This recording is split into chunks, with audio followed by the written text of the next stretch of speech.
अस्सलामुअलैकुम viewers, welcome back to my channel Mishal Han official, जिसमें आज मैं आपको बेटनोवेट एन क्रीम के बारे में रिव्यू दूंगी।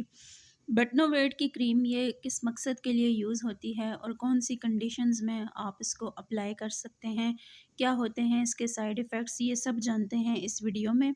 लेकिन उससे पहले सब देखने वाले जो न्यू हैं चैनल पे, वीडियो को लाइक करें, शेयर करें, सब्सक्राइब करें चैनल को, बेल के आइकन पे क्लिक करें ताकि हर नई आने वाली वीडियो का नोटिफिकेशन आपको मिलता रहे। Thank you so much. बात करते हैं बेटनोवेट एन क्रीम के बारे में। ये 20 ग्राम या 20 ग्राम में अवेलेबल होती है।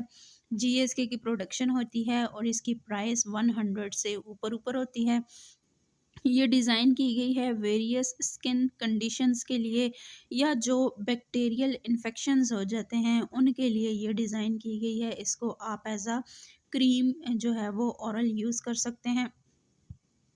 ये था इसका इंट्रोडक्शन। अब हम बात करते हैं इसकी वर्किंग और इसके यूजेस के बारे में कि कौन सी कंडीशन में ये किस तरह से काम करती है। Betnovate N cream is a topical corticosteroid used for the treatment of bacterial skin infection like eczema, psoriasis and dermatitis।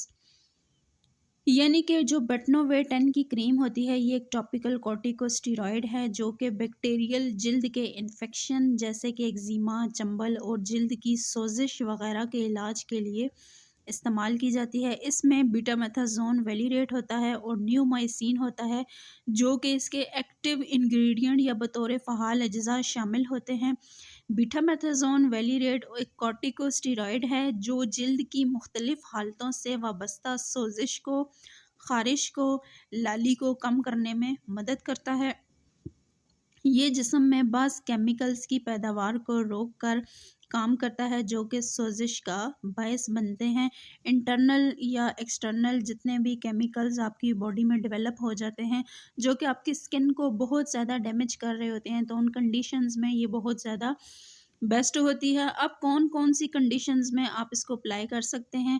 अगर आपको एक्जिमा है, या आपको पिसोरियासिस है, या आपको डर्मेटाइटिस की कंडीशन है, या आपको स्किन इन्फ्लेमेशंस हैं, या आपको स्किन एलर्जीज़ हैं, यानी अगर आपकी स्किन बहुत ज़्यादा लाल पड़ जाती है, या आपकी स्किन पे ख़ारिश होती है, या आपकी स्किन पे धब्बे बन जाते हैं, या आपकी स्किन में कोई ऐसा दाना आपको निकल जाता है जो कि आपको पेन कर रहा होता है और उस दाने का अपनी जो उसकी एक सख्ती होती है उस दाने की वो बरकरार रहती है, जिसके साथ आपको काफ़ी ज़्यादा स्किन प्रॉब्लम्स भी होती हैं, आपको फ़ीवर भी हो सकता है साथ। ये सारी ऐसी कंडीशंस हैं जिसमें आपकी स्किन में इन्फ्लेमेशंस आ जाती हैं, यानी स्वेलिंग आ जाती है, आपकी स्किन में सूजन पैदा हो जाती है, स्किन एलर्जी हो जाती है, आपको आपको इवन टोन आपका फेस का बरकरार नहीं रह पाता। और बाज़ मरीज़ों में ये भी देखा गया है कि उनकी जो स्किन है वो बहुत ज़्यादा खुश्क हो जाती है, झुर्रियाँ उनमें आ जाती हैं, उनमें बहुत ज़्यादा सफ़ेदी आ जाती है या बहुत ज़्यादा लाली आ जाती है। यानी स्किन के जितने भी इस तरह के मसाइल हैं, बैक्टीरियल इन्फेक्शन बहुत ज़्यादा है स्किन के ऊपर, तो उस कंडीशन में आप इसको यूज़ कर सकते हैं। उसके अलावा कोई ऐसा ज़ख्म या ऐसी इंजरी जो कि आपकी ठीक नहीं हो रही, जहाँ पे बैक्टीरिया की ग्रोथ हो रही, आपको ये लगता है कि आपका ज़ख्म ड्राई नहीं हो रहा, तो उस कंडीशन में आप वहाँ पे भी अप्लाई कर सकते हैं। अमूमन जो है वो उँगलियों के जो दरमियान वाली जगह है वो बैक्टीरिया का इन्फेक्शन वहाँ पे ज़्यादा हो जाता है। उसकी वजह ये है कि वहाँ जो है वो उस तरह से आप स्किन की केयर नहीं कर पाते बाज़-औक़ात, या मौसम में नमी होने की वजह से भी इस तरह की कंडीशंस हो जाती हैं। तो इन कंडीशंस में आप इसको अप्लाई कर सकते हैं। डेली आप इसको 2 टू 3 टाइम्स अप्लाई कर सकते हैं।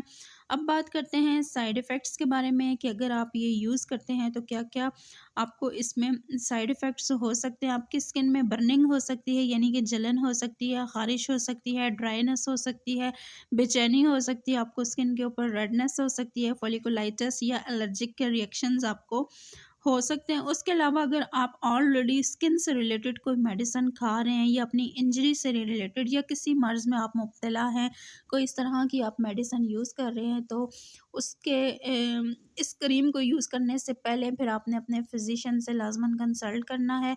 वीडियो पसंद आई हो तो चैनल को सब्सक्राइब करें। Thank you so much.